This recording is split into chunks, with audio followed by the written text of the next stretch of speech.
Cek. Halo. Cek.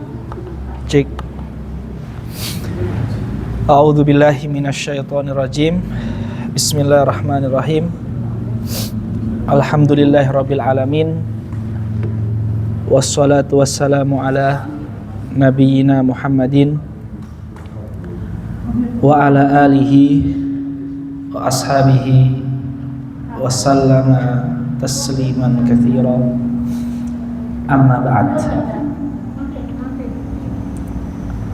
Bapak-bapak, ibu-ibu, hadirin jamaah Masjid Uswatun Hasanah yang saya hormati,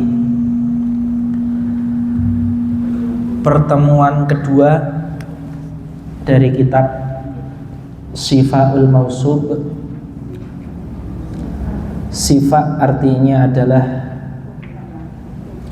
obat, mausub artinya adalah orang yang sakit. Jadi buku ini adalah tentang obat bagi orang yang sakit. Pertemuan yang pertama sudah kita bahas panjang dan lebar tentang pembukaan muqaddimah. Ada rekaman YouTube-nya. Kita sekarang masuk di inti dari kitab. Jadi kitab ini secara level lebih tinggi daripada kitab yang tahun kemarin kita hatamkan.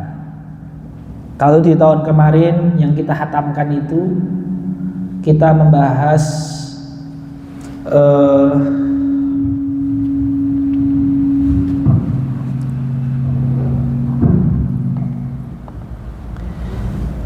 kalau tahun kemarin itu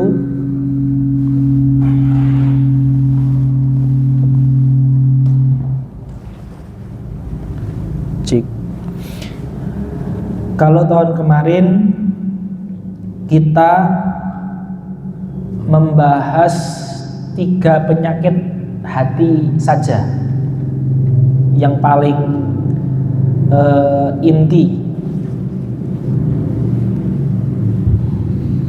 Mana nih?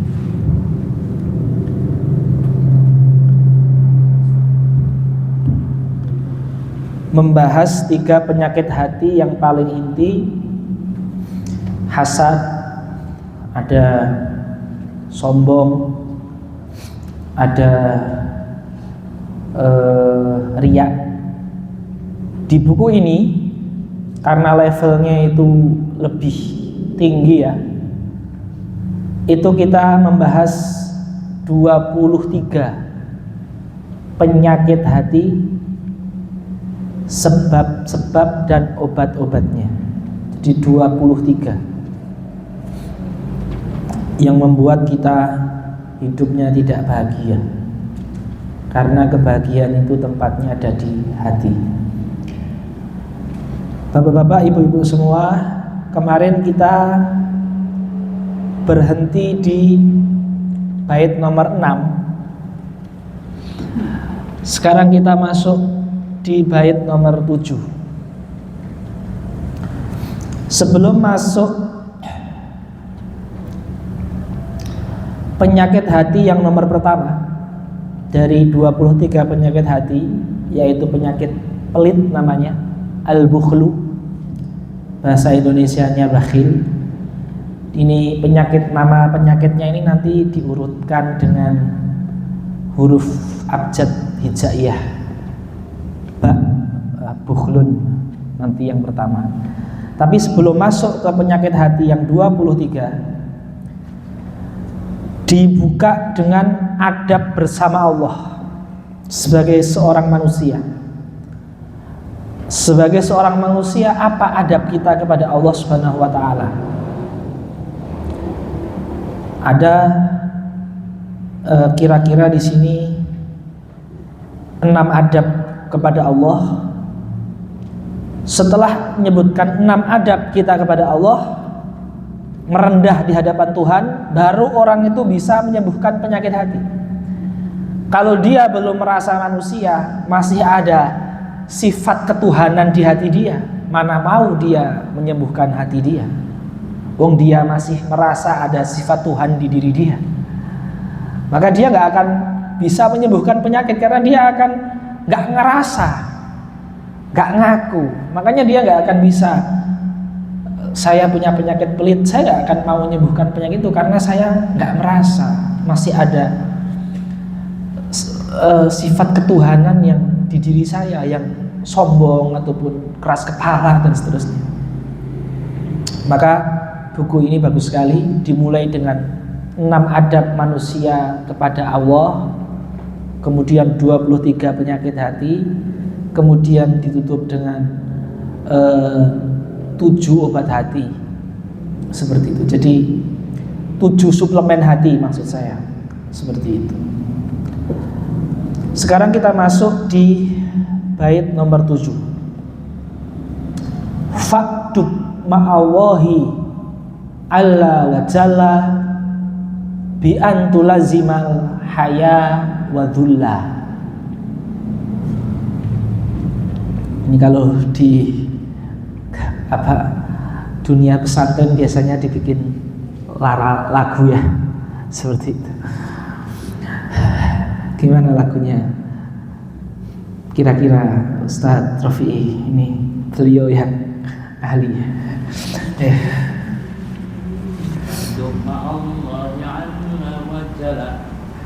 Bi antulazimal haya wa dhulla. Nah gitu. Fa'dub ma'allahi alla wa jalla. Kita artikan dulu ya. Fa'dub, beradablah engkau wahai anak Adam, wahai manusia, kepada Allah yang maha tinggi wa jalla, yang maha agung. Cara beradabnya bagaimana? Pertama, bi antulazima, setiap detik hidup kita harus melazimi al-haya. Kita harus punya sifat malu. Apa itu sifat malu? Malu bukan ke manusia nih ya, malu ke Allah. Tidak nyaman ketika berbuat maksiat, tidak nyaman ketika meninggalkan kewajiban, tidak nyaman ketika tidak maksimal menjalankan ketaatan.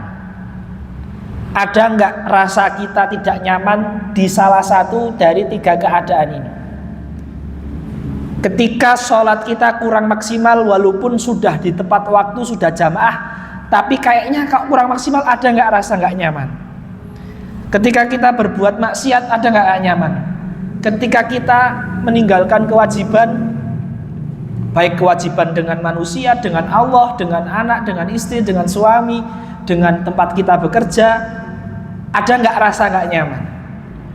Ketika rasa nggak nyaman itu ada, berarti kita punya adab namanya malu kepada Allah.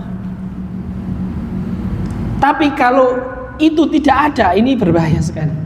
Berarti kita, sifat kehambaan kita ini berarti nggak sempurna, padahal kesempurnaan manusia di kehambaannya. Sampai-sampai Allah mengatakan kepada Nabi Muhammad, surat Al-Isra,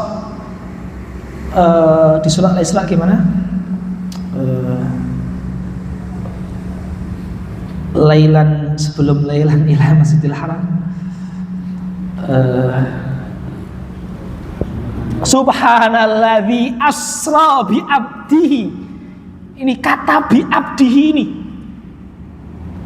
Allah memuji Nabi Muhammad di makom yang tinggi yang hanya diberikan kepada beliau, yaitu Isra Mi'raj, dengan kata abdun, hamba. Ini dalil bahwasanya kesempurnaan manusia ketika sempurna penghambaannya. Dan ketika orang gak ada haya, rasa malu, kehambaannya gak sempurna, dia mencuri sifat ketuhanan, dan itu membawa kepada kehancuran. Lah itu dia. Matur suwun. Subhanalladzi asra bi abdihi lailan minal masjidil harami ilal masjidil aqsa alladzi barakna haulah. Jadi adab yang pertama kita kepada Allah adalah ada rasa malu. Tafsirannya sudah kami jelaskan tadi ya. Rasa malu itu tafsirannya tadi, tidak nyaman pas kita berbuat maksiat, tidak nyaman pas kita meninggalkan kewajiban, tidak nyaman pas kita kurang maksimal dalam menjalankan ketaatan. Ini adab yang pertama. Fa'dub ma'allahi alla wa jalla bi an tulazimal haya wa dhulla. Dhulla. Apa arti dari dhulla? Dhul artinya rendah dan hina. Dhul artinya rendah dan hina.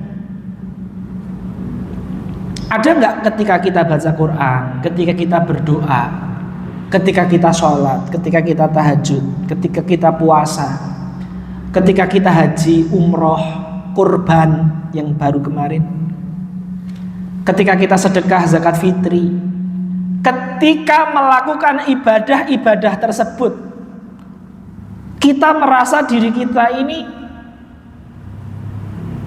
butuh dengan rahmatnya Allah, cintanya Allah, kasihnya Allah, penyelamatan Allah, atau justru malah kita merasa ke orang yang kita beri sedekah dan kurban kita, iki lho aku duwe sapi kurban, duwe kambing kurban, kamu hanya mustahik, saya ini muzaki, mudhohi, dan seterusnya. Kalau kita masih ada rasa itu, berarti kita nggak ada adab sama Allah SWT, dan itu indikasi penyakit akut hati. Dalam hidup kita sehari-hari, dari bangun tidur sampai tidur lagi, berapa persen kita merasa kalau kita ini makhluk yang berasal dari tanah, yang diinjak, yang hina, mani yang hina, yang menjijikkan, yang nanti mati akan menjadi tengkorak, dimakan ulat, cacing, seterusnya, yang kalau sakit langsung mengeluh, kalau sakit gigi langsung teriak-teriak, bombongan, tapi kalau sehat sedikit bahasa kitanya bombongan.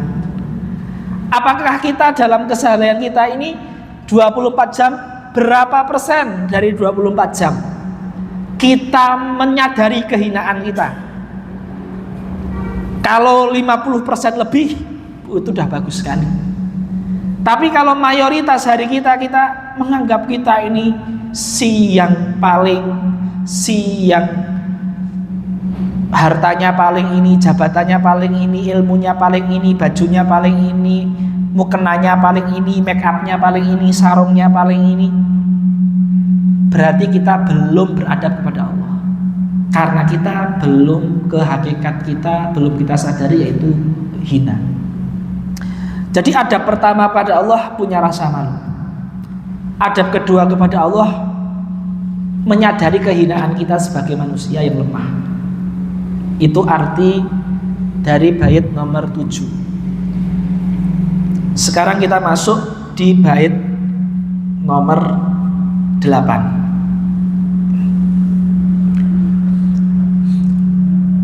Mungkasiron tahtal haya wa khadhi'a tahtal mahabati ilaihi tori'a. Mungkasir. Mungkasir itu artinya adalah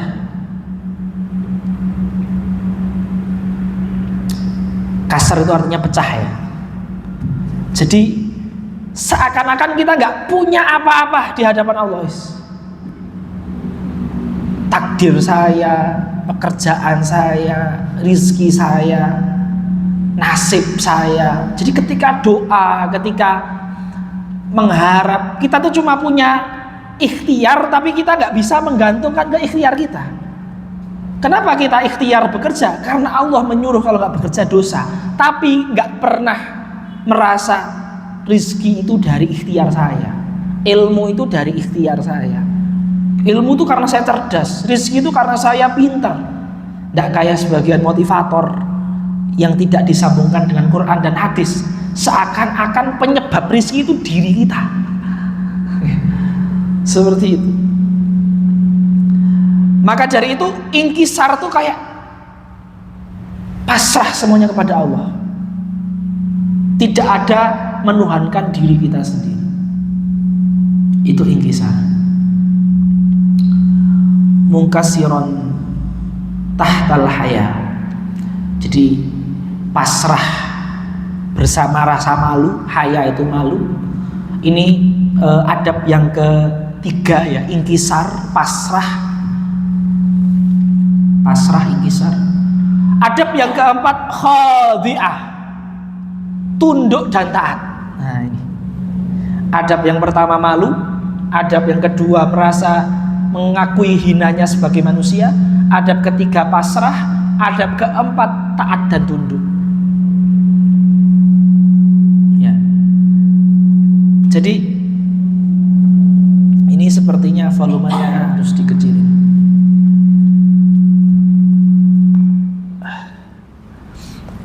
Adab yang keempat, cek suara dicoba. Lu 1 2, dikurangi lagi 1.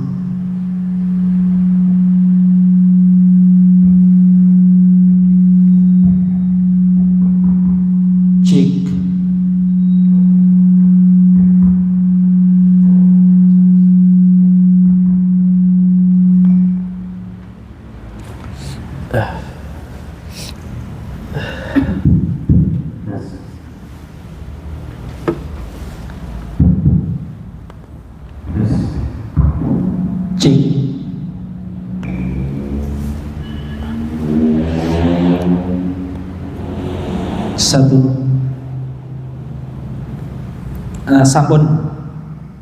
Sampun cekat matur suwun. Adab yang nomor 4 adalah khodi'ah, artinya adalah tunduk.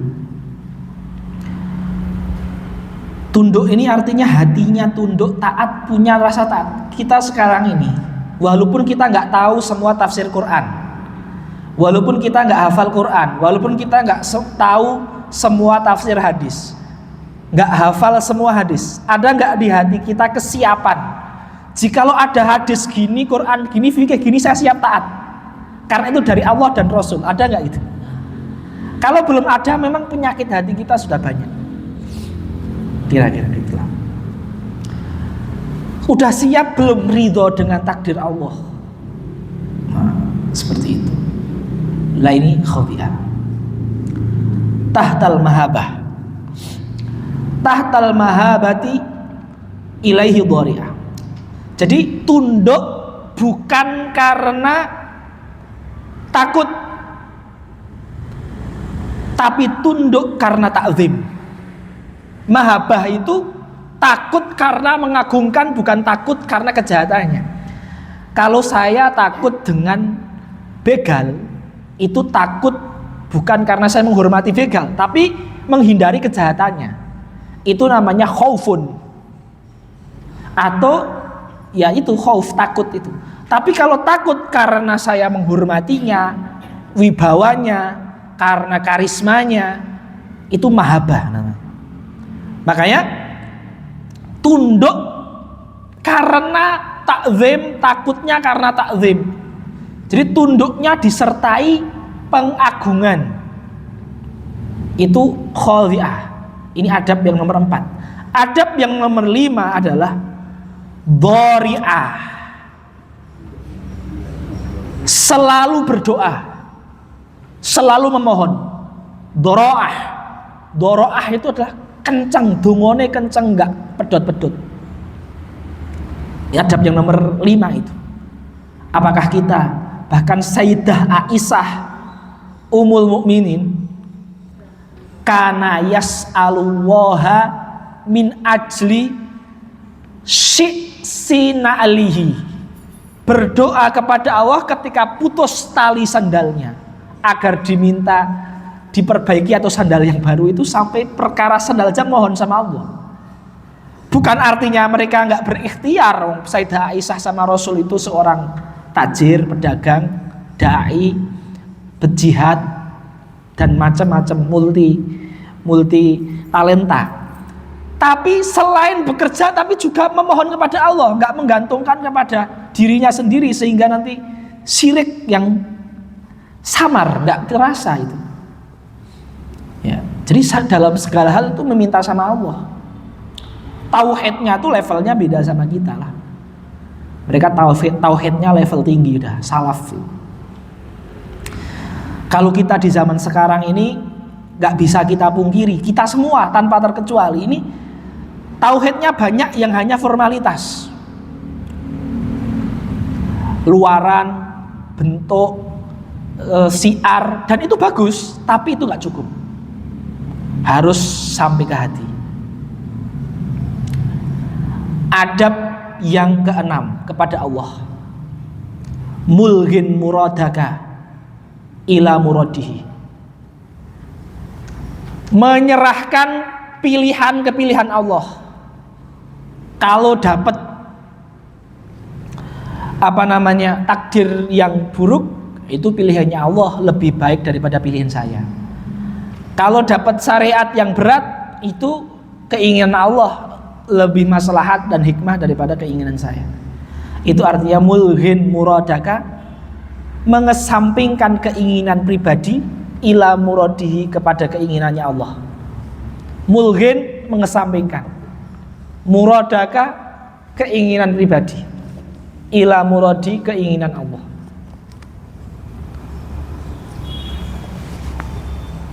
Jadi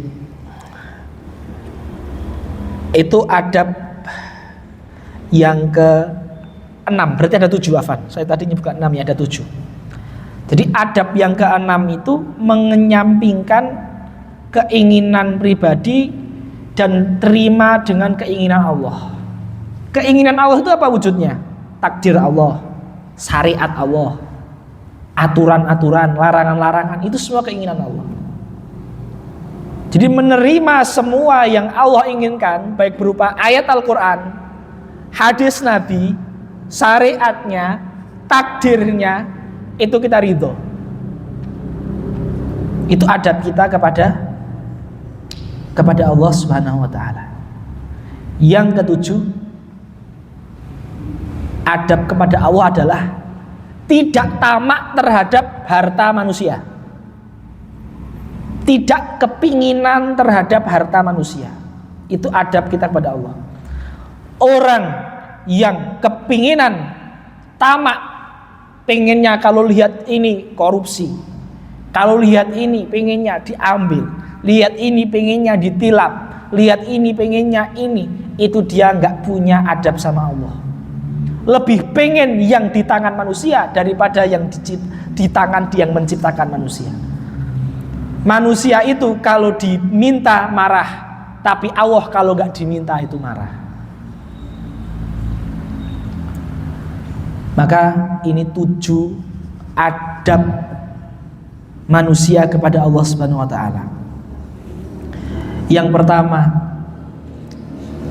malu. Yang kedua, mengakui kehinaannya sebagai manusia. Yang ketiga, pasrah.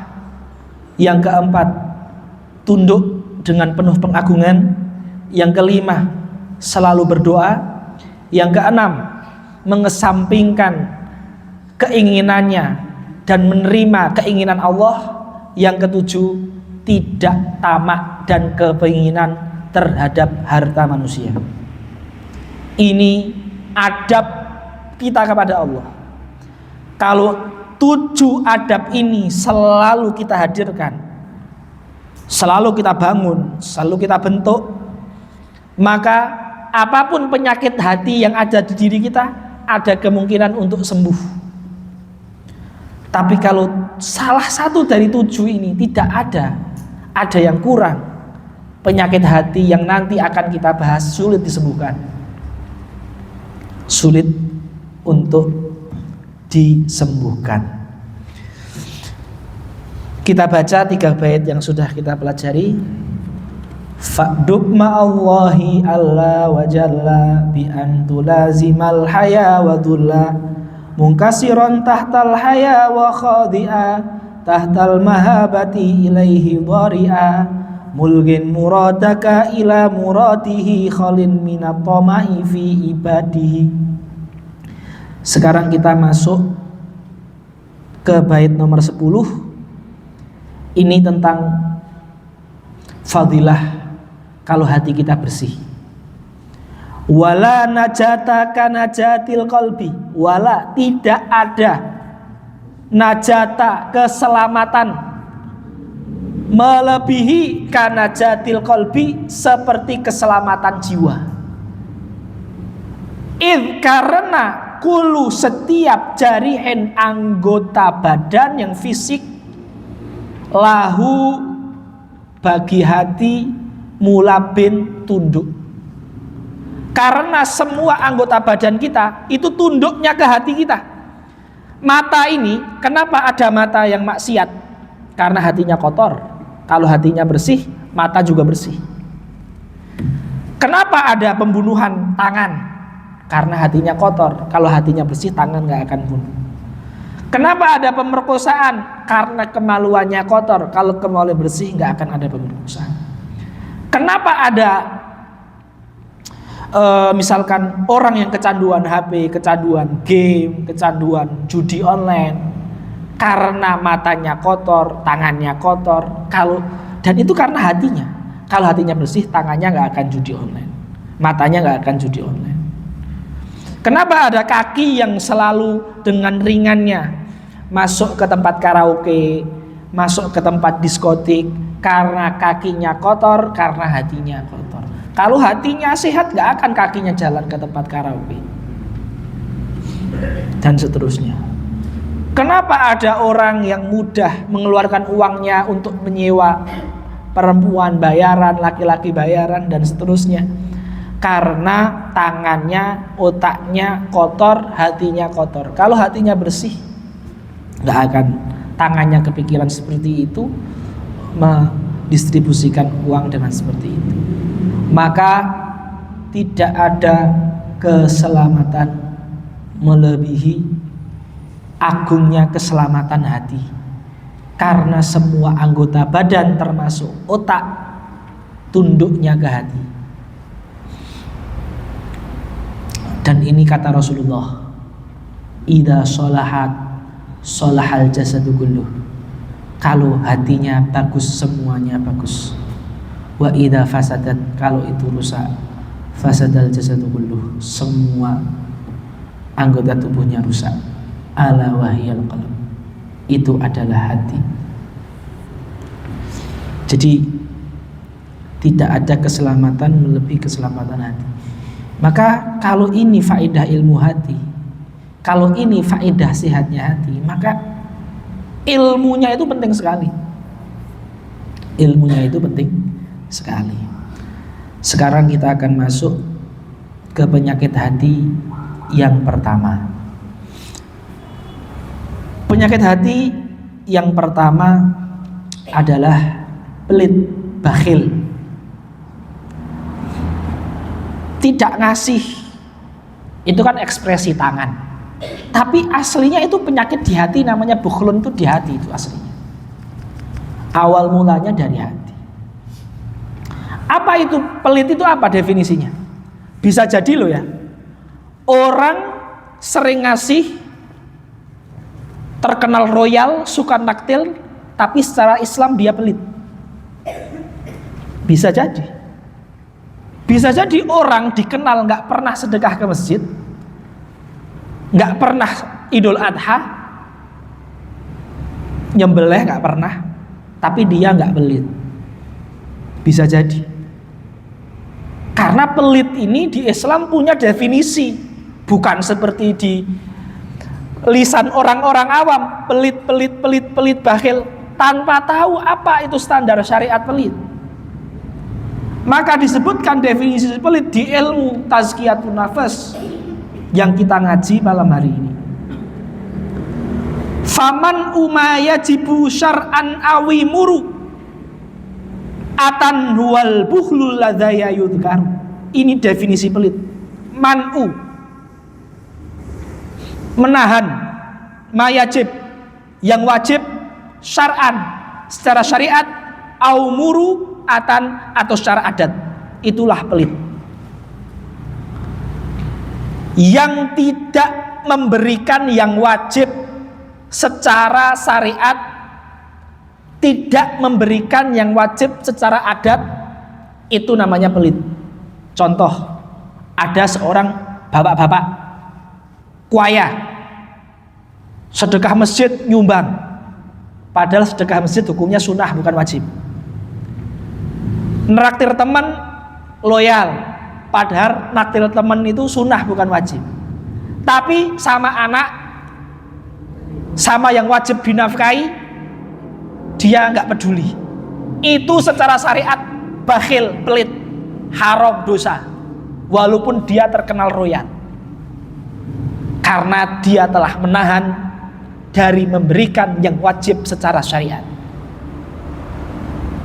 Ada orang pas-pasan, bukan orang yang kaya, nggak pernah terlihat sedekah di masjid, nggak pernah lihat nyumbang masjid, nggak pernah idul adha, idul kurban, belum haji, belum umroh, tapi semampu dia untuk nafkah anak dia kasih, untuk nafkah orang tua dia kasih, untuk nafkah istri dia kasih. Dia nggak pelit. Tapi tadi yang kaya tadi pelit secara syariat Islam. Jadi pelit itu adalah menahan dari memberikan yang wajib secara syariat. Yang kedua, secara adat. Di adat kita, kalau ada orang minjem piring, dipinjemi nggak? Dipinjemi. Ada orang minjem gelas, dikasih. Kalau ada tamu, minimal segelas teh. Walaupun dia orang kaya raya, suka traktir, tapi kalau ada tamu segelas teh air putih aja nggak ngasih, itu pelit itu. Karena secara adat itu satu gelas teh ataupun air putih itu minimal itu. Kalau nggak ngasih pelit, karena secara adat itu tuh wajib itu, wajib secara adat. Maka orang yang tidak memberikan yang wajib secara syariat atau wajib secara adat, itu orang pelit. Walaupun suka nraktir teman-temannya, walaupun suka bangun ini bangun itu, bangun-bangun itu kan nggak wajib secara syariat, nggak wajib secara adat, gitu. Seperti itu. Jadi itu definisi pelit, dan itu penyakit hati, dan itu penyakit hati. Apa kok bisa diri kita ini atau seorang manusia itu kok bisa terkontaminasi dengan penyakit pelit? Apa sebab penyakit pelit? Sebab penyakit pelit itu ada di bait nomor 12. Nah itu, wa asluhu, sumber dari pelit itu ada dua. Yang pertama, hubbud duna, cinta dunia, lidzatiha, cinta dunia karena dunianya itu sendiri. Cinta dunia karena dunianya itu sendiri, bukan dunia untuk wasilah ibadah, bukan dunia biar tidak minta-minta, biar dunia tidak nyusahkan orang. Kalau yang tiga hal ini itu mulia. Kenapa kamu mencari dunia? Biar orang nggak disusahkan saya, mulia. Kenapa kamu mencari dunia? Biar saya nggak minta-minta, itu mulia. Kenapa kamu mencari dunia? Biar bisa beramal soleh, wasilah sarana, itu mulia. Kenapa kamu mencari dunia? Ya dunia, saya ingin melampiaskan semua syahwat dan hasrat saya. Itu tercela. Itu tercela. Lah, kenapa orang itu pelit? Karena dia cinta dolar karena bentuk dolarnya. Dia cinta emas karena emasnya. Dia cinta uang 100.000 karena kertas yang warna merah itu. Sehingga dia pelit. Jadi walaupun dia itu punya 1 miliar, dan kebutuhan dia hanya 100 juta, dia akan merasa berat mengeluarkan 100.000. Karena yang dia cintai ya wujud uang itu sendiri. Berbeda dengan orang yang uang itu biar gak minta-minta, biar gak nyusahin, biar untuk wasilah kebaikan. Selama yang tujuan dia tercapai, ada yang butuhkan, gak apa-apa dikasih. Jadi sebab pelit itu karena dia cinta dunia, karena zatnya dunia. Sehingga gak ada yang salah paham, kita dilarang untuk mencari dunia. Tidak dilarang.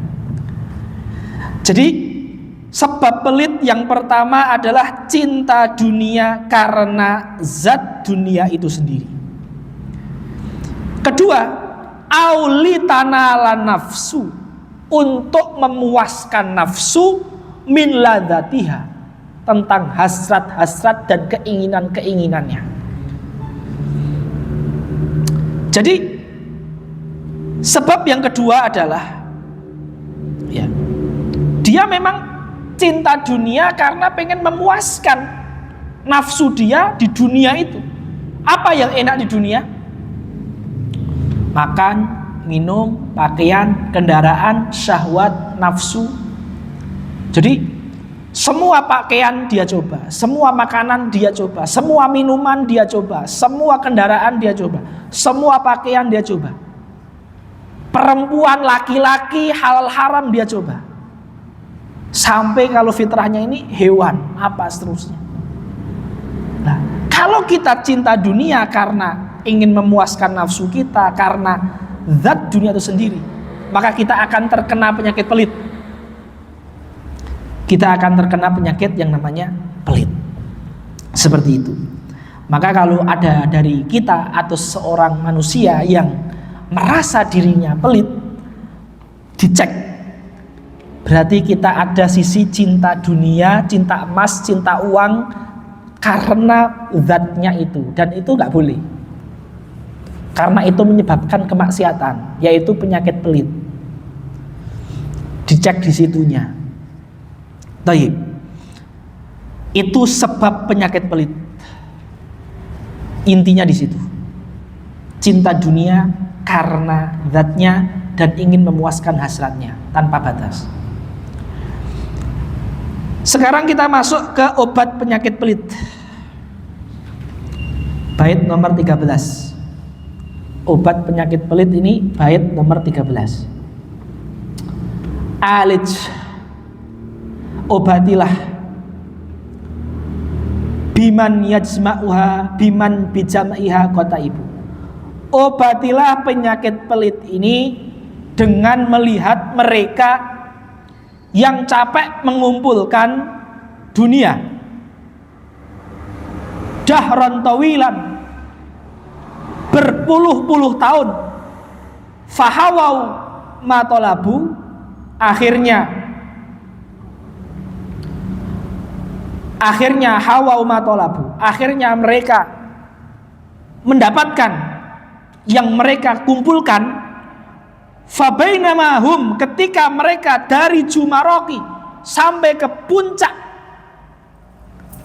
karir dunianya, Maroki Zorotia idhajamat halaki, tiba-tiba mati.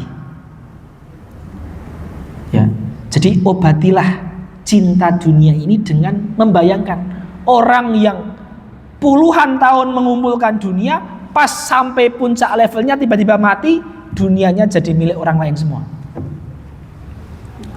Artinya dunia nggak ada nilainya ketika sudah seperti itu. Itulah nilai dunia. Nah, memikirkan hal seperti ini biar kita nggak cinta dunia.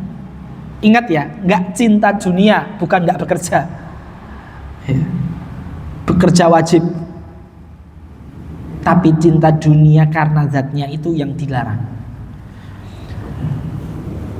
Kemudian ini obat yang pertama. Bayangkan banyak orang yang mengumpulkan, ternyata ketika stroke meninggal. Saya pernah diundang ngisi pengajian itu di mana itu namanya, Pekalongan itu, merek baju yang terkenal di Indonesia, nggak saya sebutkan mereknya ya. Itu satu baju itu kadang harganya 6 juta, 7 juta, itu satu baju. Padahal saya lihat ini bajunya guru koyo ngene. Larang banget udah bilang ya. Lah, itu saya ketika sebelum ngisi kan diajak untuk makan bareng suaminya si ibu punya baju ini. Masya Allah, suaminya itu dengan kain seperti itu, makannya pakai selang, dimasukkan ke hidung, harus bubur, dan jalan dituntun. Jadi kita makan di meja gitu, ada kolam renang gitu kan. Itu kita makan pakai garpu, pakai cendok porok, pakai piring yang nggak bisa ditaruh kuah kan, sampai pengen duduh nggak bisa, soalnya piringnya flat gitu, nggak bisa naruh duduh. Gitu. Saya pengen duduhnya gimana caranya ini. Ya. Tapi beliau nggak ada sedikit pun yang beliau bisa makan dari situ. Ya kita tentu beliau orang baik, kita doakan sembuh. Tapi maksud saya, biar kita nggak cinta dunia yang menyebabkan pelit gitu loh. Dunia itu hanya seperti itu gitu loh. Ya. Kadang kita mengumpulkan dunia untuk dunia, tapi tiba-tiba yang memanfaatkan bukan kita. Maka silahkan kumpulkan dunia untuk biar nggak minta-minta, untuk biar nggak merepotkan orang, untuk biar sarana kebaikan itu silakan lanjut. Tapi kalau masih ada dunia untuk dunia itu sendiri jangan, karena itu akan menyebabkan penyakit hati, yaitu pelit, yang mana itu dosa, dan hati kita akan sedih, kita akan takut, akan gelisah, akan khawatir, akan merasa marah, mudah marah. Ada orang ngambil 1.000 kita marah, ada orang ngambil 10.000 kita marah, seperti itu. Itu cara mengobati penyakit pelit yang pertama, dengan membayangkan nasib orang yang mengumpulkan bertahun-tahun akhirnya gak jadi milik dia, entah karena sakit parah, entah karena meninggal dunia, entah karena tiba-tiba bencana alam, entah karena dicuri, entah karena apa dan apa. Obat yang kedua, wabistira'il bukhala wa bughdihim. Banyak orang yang mencela, menggibai, mencaci maki orang yang pelit. Wa ba'dihim finnasi wa bughdihim finnasi hatta ba'dhum li ba'dihim, sampai orang pelit sendiri membenci orang pelit. Sampai orang pelit itu nggak suka kalau dipeliti. Jadi orang-orang yang nggak pelit benci dengan orang pelit juga benci dengan orang pelit. Bayangkan, pelit itu dibenci, dikucilkan, dimarginalkan, disampingkan, dipojokkan. Maka kita kan nggak mau digitukan, maka jangan pelit. Nah, maka kalau kita membayangkan bagaimana orang pelit itu dibenci orang, kita nggak akan pelit. Ini obat yang kedua ini. Ya, membayangkan bagaimana orang membenci orang yang pelit. Bait terakhir kita cukupkan ke nomor 16, ya. Wa ma bihi alajtahu alajbihi mangkana hubbul mali da'a qalbihi. Sama. Kalau yang hatinya punya cinta uang, cinta emas, cinta barang, cinta HP, sembuhkanlah penyakit itu dengan 2 obat ini. Ada misalkan salah seorang dari kita atau tetangga kita atau anak kita atau orang dekat kita yang cinta dengan iPhone, karena iPhone itu sendiri, bukan karena manfaatnya. Saya iPhone biar dibilang keren, sampai karena dia kecanduan mungkin internet, selalu nonton itu, akhirnya dia cinta iPhone karena iPhone-nya. Sembuhkanlah dengan mengatakan ke dia, nah, orang yang punya iPhone, karena hanya iPhone-nya itu bisa apa sih? Ngasih manfaat ke orang? Enggak. Ngasih edukasi ke orang? Enggak. Terus kalau dilihat orang hanya karena orang juga risih, benci, ini orang pamer. Orang juga jelek seperti itu. Orang juga sirik, benci. Nah, kamu jangan itu, nanti kamu dibenci orang. Maka kalau kamu pengen gak dibenci orang, jangan cinta iPhone karena iPhone-nya. Pakai iPhone-mu untuk ngerekam pengajian di masjid. Pakai iPhone-mu itu untuk merekam kegiatan desa biar orang desa itu pada seneng. Pakai iPhone-mu itu untuk ngerekam orang tuamu, kakakmu, adikmu bikin video kenangan biar bangga. Jangan karena iPhone-mu seperti itu. Jadi apa yang dari obat dua tadi, orang pelit itu dibenci, kemudian mengumpulkan lama-lama tapi akhirnya dia nggak bisa memanfaatkannya, itu juga bisa untuk mengobati orang yang cinta harta, cinta benda, cinta HP, cinta sepatu, cinta tas, cinta dompet, cinta baju, cinta sarung tertentu dan seterusnya. Itu bisa dipakai untuk mengobati itu juga. Jadi obat pelit bisa dipakai untuk menyembuhkan obat penyakit hati, hubbul mal, cinta harta benda. Seperti itu. Jadi itu berarti ada dua penyakit ya, penyakit pelit, yang kedua penyakit cinta harta benda.